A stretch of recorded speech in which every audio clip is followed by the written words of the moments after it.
అందరికీ నమస్కారం. Welcome to icon politics. నమస్కారం రమేష్ గారు. నమస్కారం సార్. సుప్రీంకోర్టులో నిన్న ఒక కేసు పడింది. ఈ రోజు త్వరలోనే దాని మీద ఇది కూడా రావచ్చు, తీర్పు కూడా రావచ్చు. ఏంటి అంటే ఈ రాజకీయ పార్టీలు ప్రజలకి ఫ్రీ బీస్ అంటే ఉచిత పథకాలు ఇవ్వకూడదు పూర్తిగా అనేసి, పూర్తి స్థాయిలో ఇవ్వకూడదు అనేసి.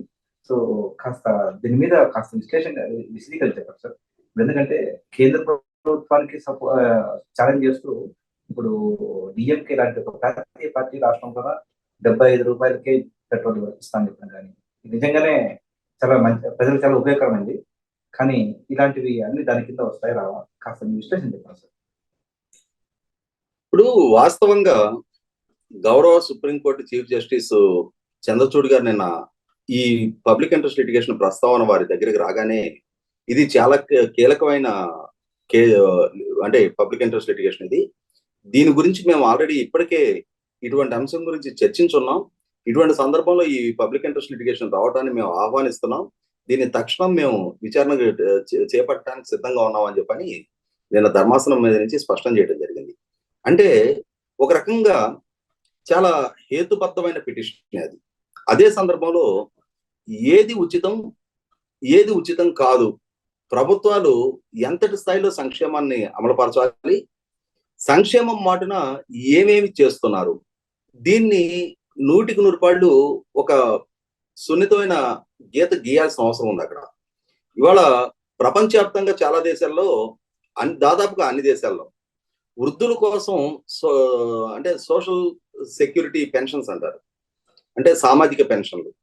వృద్ధాప్యంలో పనిచేసుకోలేని వయసులో ఉన్న వాళ్ళకి, వారు ఉద్యోగస్తులు కాకుండా నికర పెన్షన్స్ అవకాశం లేని వారికి ఆ వృద్ధాప్యంలో వాళ్ళ జీవితానికి ఒక ఆసరాగా కల్పిస్తూ సామాజిక పెన్షన్లు ఇవ్వటం అనేది ఇవాళ ఒక ఆహ్వానించదగ్గ పరిణామం.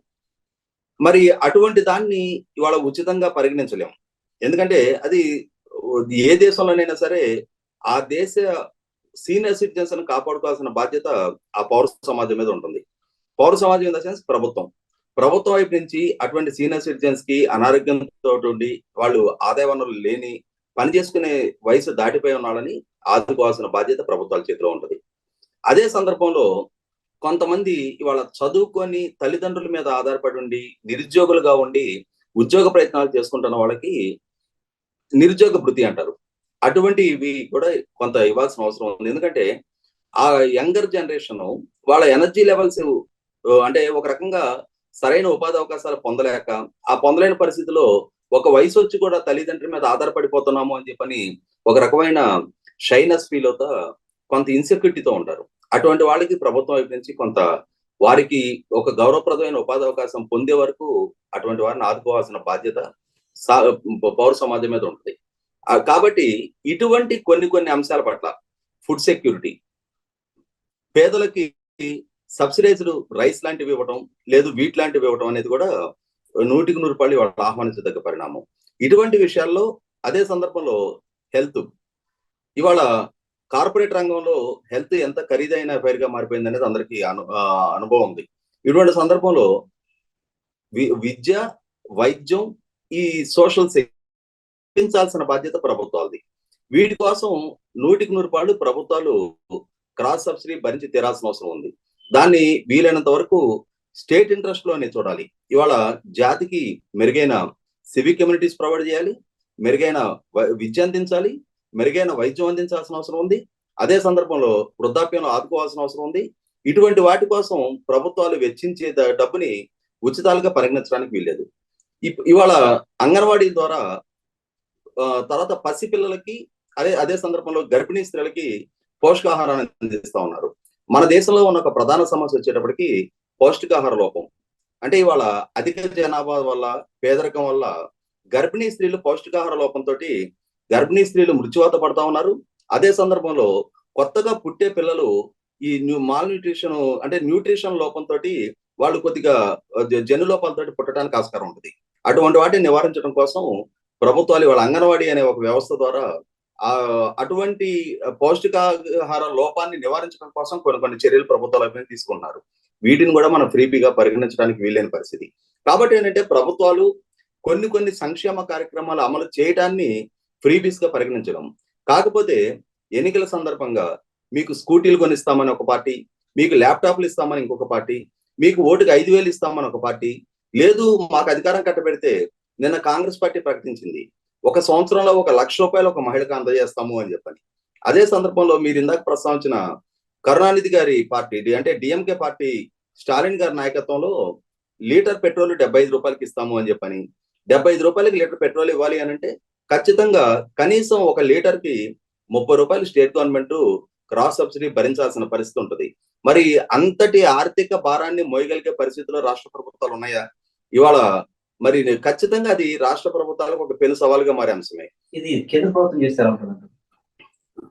ఇక్కడ ఒకటి ఏంటంటే కేంద్ర ప్రభుత్వం అయినా రాష్ట్ర ప్రభుత్వాలైనా సరే ఇవాళ పెట్రోలియం ఉత్పత్తుల మీద వచ్చే ఆదాయం మీద ఇవాళ బడ్జెట్ కి ఒక ప్రధాన ఆదాయం వనరు అవి.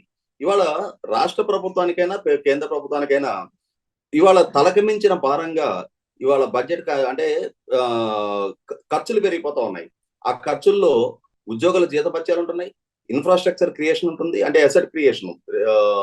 అదే సందర్భంలో సంక్షేమాన్ని అమలు చేయాల్సిన అవసరం ఉంటుంది, అభివృద్ధి పనులు టేకప్ చేయాల్సిన పనులు ఉంటాయి. వీటన్నిటికీ రాష్ట్ర ప్రభుత్వాలైనా కేంద్ర ప్రభుత్వమైనా బడ్జెట్ నుంచి వెచ్చించాలి అని అంటే ఈ ఆదాయ వనరులని వదులుకోవడానికి వీల్లేని పరిస్థితి. ఇటువంటి సందర్భంలో ఆదాయ వనరు తగ్గించుకొని దాని వల్ల మరి రాష్ట్ర ప్రభుత్వాన్ని ఏ విధంగా అంటే సస్టైన్ చేయగలుగుతారు అనేది కూడా స్టాలిన్ గారు ఆ వివరణ ఇవ్వాల్సిన బాధ్యత ఉంది. ఇవాళ కొన్ని రాష్ట్రాల్లో మద్య నిషేధం విధించారు, అంటే మద్యం మీద వచ్చే ఆదాయాన్ని కోల్పోయారు. అదే సందర్భంలో కొన్ని రాష్ట్రాలు ఇవాళ మద్యాన్ని ఒక ఆదాయ వనరుగా చూస్తూ ఉన్నాయి. ఇవాళ మద్యం మీద వచ్చే ఆదాయం వల్ల సంక్షేమ పథకాలు అమలు పరుస్తూ ఉన్నాయి కొన్ని రాష్ట్రాల్లో. ఇవాళ బీహార్ లాంటి రాష్ట్రం, గుజరాత్ లాంటి రాష్ట్రాల్లో అసలు మద్యం అనేది ఒక ఆదాయ వనరు కాదు ప్రభుత్వాలకి, మద్య నిషేధం విధించున్నాయి ఆ రాష్ట్రాల్లో. ఇటువంటి సందర్భంలో ఖచ్చితంగా ఆయా రాష్ట్ర ప్రభుత్వాలు ప్రయారిటైజ్ చేసుకోవాల్సిన అవసరం ఉంది. అదే సందర్భంలో రాజకీయ పక్షాలు మాకు గనక అధికారం ఇస్తే మీకు నెలకింత డబ్బులు ఇచ్చేస్తామని, సంవత్సరానికి కింద డబ్బులు ఇచ్చేస్తామని చెప్పని వర్గాల వారీగా ప్రజలను ఆకట్టుకోవడానికి ఇవాళ బడ్జెట్ నుంచి మీకు నిధులు విచ్చలుడిగా ఇస్తాము అని చెప్పని చెప్తున్నది ఖచ్చితంగా వాళ్ళ రాష్ట్ర ప్రభుత్వాల పనితీరు మనం చూస్తా ఉన్నాం. రాష్ట్ర ప్రభుత్వాలు వాళ్ళ లక్షల కోట్ల అప్పుల్లో కొనారిల్లుతా ఉన్నాయి.